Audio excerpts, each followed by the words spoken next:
Everyone, my name is Shambhavi. Hope you all are doing well. So in this video, we'll be going through another question of the lead code, right? So I'll be taking you towards how you can solve this question of the lead code. What's the method to solving this out, right?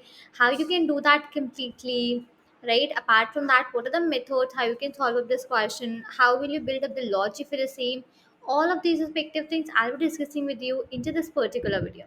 So let's get started up here very quickly. See, it's just the very first thing over here. The thing is that if you're using the lead code IDEs, so there you'll automatically get this question, and you can just write up the program for this question into that IDE only, right?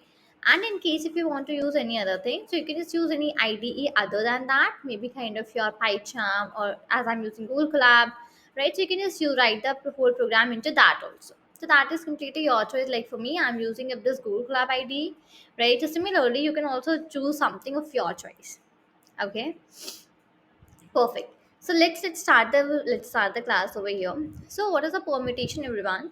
So permutation is an array of integers, okay, and that is an arrangement of its member into a sequence or into a linear order. Right. I just hope everyone knows about permutations, because that is something, a topic which everyone already knows, right? You might have studied about. So let's say we're having an array 1, 2, 3. Okay, and here we are having the permutations of those array 1, 2, 3, 1, 3, 2, 2, 3, 1, like that. We'll be having total 6 of the permutations for this particular or three numbers, right? Now, what will happen, the next permutation of an array of integers is the next lexicographically greater permutation of its integer. Absolutely right, it would be, because see, the reason is that what the permutation will be having next for the arrays of integers, right? That will be greater than the permutations of its own integers. So more formally, if I take it, if all the permutations of the array are sorted in one container according to their lexicographical order, then the next permutation of that array is the permutation that follows it in the sorted container. Absolutely right, right? Yeah. So in case if this kind of arrangement is not possible, so in that case the array must be rearranged as the lowest possible order. So yeah, in the case arrangement is not possible, so in that particular case the array must be rearranged as the lowest possible order, right? That is sorting in ascending order. So let's say the example is like if you want the next permutation of array ARR, right? That is 1, 2, 3, 4, 1, 2, 3. It is 1, 3, 2.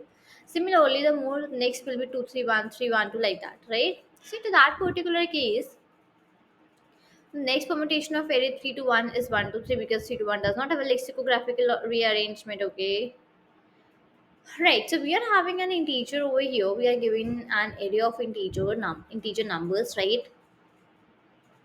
What do we have to do? We have to find the next permutation of nums. We have to find the next permutation of my numbers.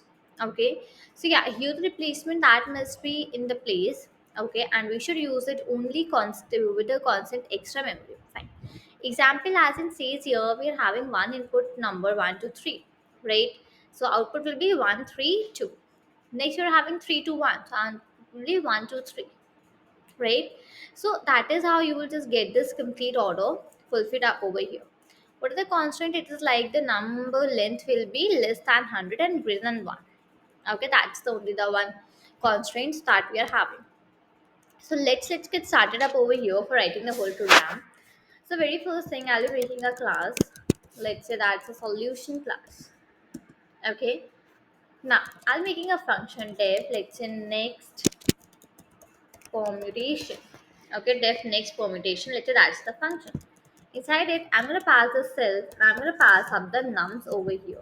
I'm going to assign that to none. Okay, that's the part, right? There's a variable which is found. I'm going to set that as equal to false. Right out. Fine. Now simply I'll be applying my for loop. So for I in the range, okay, I in range, bracket, length of my nums. For I in the range bracket, length of my nums, okay, so that will be minus 1, comma 0, comma minus 1. Three factors we are having, three values, three ranges, right? Minus 1, 0, and then 1, right? Now I'll be applying my condition if if nums of I is greater than nums of I minus 1, if nums of I is greater than nums of I minus 1, so there now what will be happen, I'll be just writing over here nums in the bracket. I'll be just writing over here I, and I'll go to the last position. So here I'm just trying to do the slicing technique. Okay, here again for that nums I'll be doing the slicing technique. I colon again bracket colon colon minus 1, right? That's it. Moving here, I will be applying my next loop. So for j in range in the bracket of I comma length of nums. For j comma for j in range in the bracket I comma length of nums, I'll be applying my condition that if nums of j, means we have applied the loop here for the j thing, right? So again I'm just using that only for my conditions. If that is greater than the nums of I minus 1, if that is greater than the nums of I minus 1, so in that case I will just write nums I minus 1 comma nums of j, that will be equal to nums of j comma nums of I minus 1, right? That's it. Here I'm going to break up the condition from here. I'm going to apply up that found is equal to true. Okay, t will be capital for my true because that's a boolean value. Again I'm going to apply my condition over here. Fine, I would just simply apply my break condition from this particular case. And what I would just do, I would just get down, okay, come out of my for loop, and here apply a condition that not found if not found, so I would just reverse the numbers. So nums dot reverse, and we'll put the bracket like this for the reverse function. And that's it, what we had it to do into this complete program. So simply I just took a solution class, right? There I had used up this function which is your next permutation function, right? I just simply used out that. Now moving next to that, I had simply just used out this self common nums. Okay, self common nums for the same. Similarly, moving next, I just had this complete portion of your another part which was like for my I loop, right? How to go ahead and apply that all parts, right? Found is equal to, I set that as false, right? Moving next, then I applied my for loop. So for I in the range, I checked down to the length of my numbers minus 1, right? Then 0, and put the loop till minus 1. Then simply we checked out that if nums of I is greater than nums of I minus 1, in that case I would just do the slicing part, which is nums of I colon, which will be equal to nums of again I colon, and in the bracket colon colon minus 1. Fine. Moving next for j in the range, we have I comma length of nums. Okay. And next, if nums is greater as nums of j is greater than nums of I minus 1, then simply we are going to replace up the value. Swapping will be just doing up. So the method where I have just written nums of I minus 1 comma nums of j, which is equal to nums of j minus nums of I minus 1. That is a simple method where like how do we do the swapping exactly, right? That's how we do the swapping, if you remember out, right?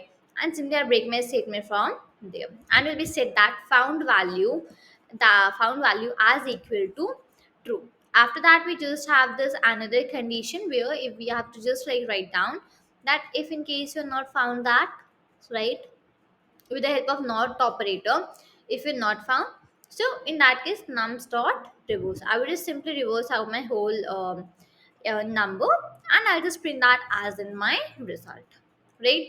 So this is what is the whole program telling us about this complete part about your question.